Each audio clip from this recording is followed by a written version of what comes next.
स्वागत है आप सबका एक बार फिर से and very important MCQs with their explanation are today brought to you by our channel environmental science world. तो हमारे चैनल को आप सब्सक्राइब करिए ताकि आप एनवायरमेंटल साइंस के हर कम्पिटिटिव एग्ज़ाम के लिए तैयारी कर पाएँ।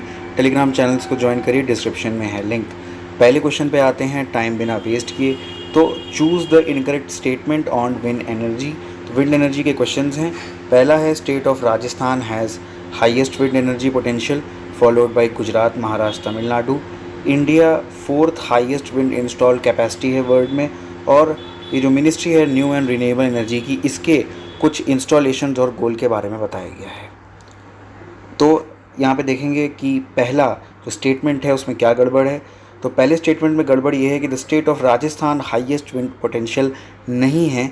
हाईएस्ट विंड पोटेंशियल है महाराष्ट्र का, और फिर आता है गुजरात, और फिर आता है राजस्थान। तो राजस्थान थर्ड पर है और फर्स्ट पर है हमारा महाराष्ट्र। दूसरा स्टेटमेंट बिल्कुल सही है। तीसरे स्टेटमेंट में सिर्फ एक गड़बड़ है कि ये जो टारगेट है 10 गीगावाट का ऑफशोर विंड इंस्टॉलेशंस का, ये 5 गीगावाट है। इस तरह से ये जो हमारा ऑप्शन है ये होता है बोथ 1 and 3 आर इनकरेक्ट। चलते हैं नेक्स्ट क्वेश्चन पर। अगला क्वेश्चन फिर से विंड एनर्जी का है। हम एक टॉपिक के क्वेश्चंस लेते हैं एक बार में। तो आपको चैलेंजेस देखने हैं विंड पावर के, ये लिमिटेशंस क्या हैं। तो पहला है wind resource development might not be the most profitable use of the land.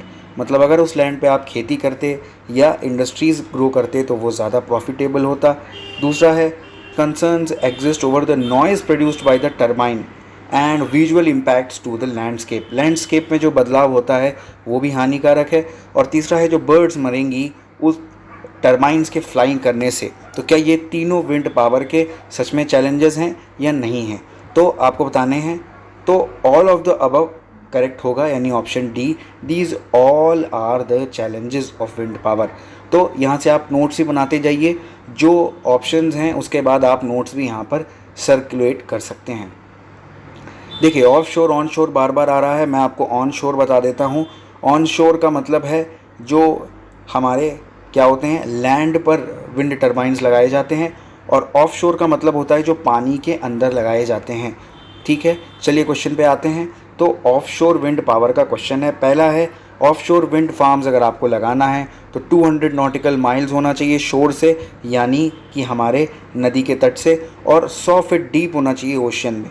दूसरा है wind speed over water bodies is high and is consistent in direction.